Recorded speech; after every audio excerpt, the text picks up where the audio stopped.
As your competition gets better and better, you're going to be forced to make more and more contested shots. As you all know, the ability to hit wide open shots with nobody pressuring you is way different than the ability to hit shots with a hand in your face. Today we're going to break down some film of some of the best two guards in the NBA to see how they are able to hit these contested shots. And then we're going to take what we see in that film and we're going to go through a workout that's going to allow you to take those skills and implement them into your own game so that you're able to start hitting tough contested shots. Now the shots we're looking at today are advanced shots, especially at the high school level. So this isn't something you can watch one time and go use it in your next game if you've never done it before. But as you continue to work on this more and more, you'll get better and better and you'll be harder and harder to guard. Let's get into it. There's a few massive keys we can take from watching CJ McCollum in this clip right here. You'll see him catch this ball and go into a fade or a drift on this jump shot, and obviously he has to do that as he's being contested, but it also serves a couple other purposes as well. This fade actually allows him to get into his jump shot quicker than he would if he went up with a normal jump shot, because you're going to see right here when he catches this ball, he's actually not facing the basket completely when he starts his jump shot. As he goes up, he turns his hips and his shoulders in the air to get in line with the basket and then releases the basketball, as opposed to doing this while he's still on the ground. Something that I'll tell my less experienced players is that you want to have your shooting hand foot slightly ahead of your non-shooting hand foot when you go up for a jump shot. But as you see right here, CJ McCollum actually has the opposite with his left foot ahead of his right foot. But as you see, as he goes up into that fadeaway, his body starts to turn and it ends up with his right hip ahead of his left hip, allowing his shoulder to be in line with the basket so he can flow right into that jump shot quickly and efficiently. The point of this being, if you want to start hitting contested jump shots, you're going to have this type of fadeaway in your bag as well. This is for sure a more advanced shot, but once you get very comfortable, you don't need to worry about necessarily having your feet or your hips facing the right direction when you go up into your jump shot, because when you turn in the air, you can get everything set and still have a nice fluid release into your shot. Now that's how your fadeaway will look when you're going to your strong side. Let's talk about when you're driving to your weak hand side. So for you right-handed shooters, when you drive to your left and pull up for a contested shot, your fadeaway is going to look a little bit different as you're going to your weak side. You'll probably actually find this to be an easier shot as your hips and your shoulder are already in a prime position to shoot the basketball as you have a slight turn to your left. This slight turn is exactly what you want to have as a shooter. The reason that Bradley Beal is able to get this shot off is because of how quickly he goes up into his shot as soon as his left foot hits. He's going to step right foot, then left foot, and as soon as that left foot hits, it's a pop right off the ground into his jump shot to catch his defender off guard, gives a little bit of a lean or fade on it, which gives him enough room to get that shot off.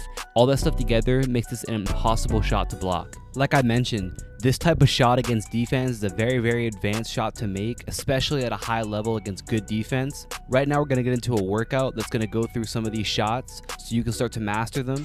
Before we get started, I want you to make sure that when you're driving to your weak hand side and you're going into that fadeaway, don't do the Dirk Nowitzki leg kick right here. I want you to do it just as you see Bradley Beal do it right here, landing right foot, left foot, and you're going to jump off of 2 feet into that fadeaway. Or if you're left-handed, you'll go left foot, right foot, making sure you're jumping off of 2 feet. These aren't just fadeaways, these are controlled fadeaways. So you need to make sure that you're under control and you're jumping off of 2 feet every single time. Let's get into it.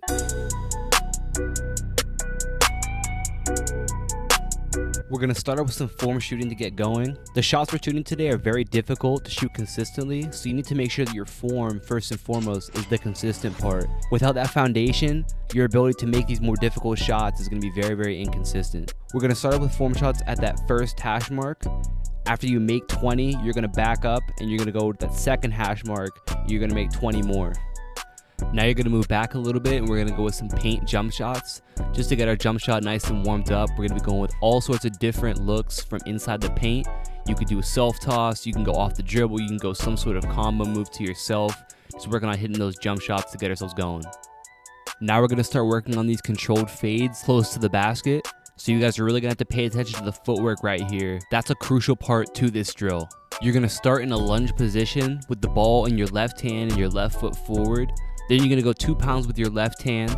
Then what you're going to do is you're going to pop off of that left leg. You're going to land on your right leg and you're going to push yourself out to the side into a left foot, right foot controlled fadeaway.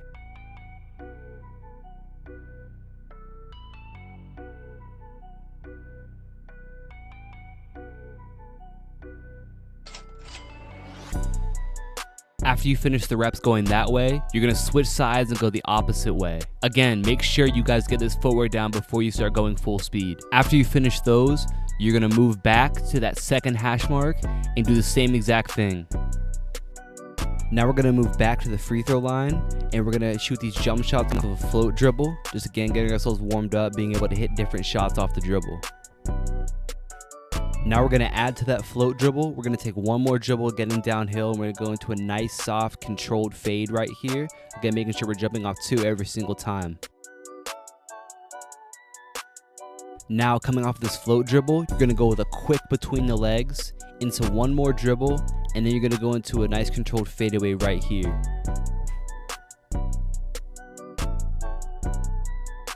Next, we're gonna start at the elbow, and we're gonna go with 2 pounds into a push cross, into a controlled fade towards the middle right here. So you see I'm starting with that ball, 2 pounds going towards my middle, making sure I go into the nice controlled fade off of 2 feet. Next, we're gonna go with the same thing, except now we're going towards the outside. Elbow, 2 pounds into that push cross, into a nice controlled fade, now going towards the baseline.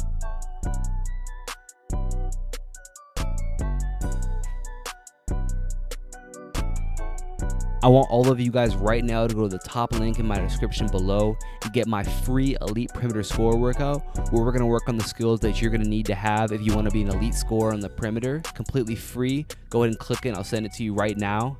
If you guys enjoyed this video, make sure you leave a like and subscribe if you're new, and drop in the comments what you wanna see next. That's it, guys. Peace.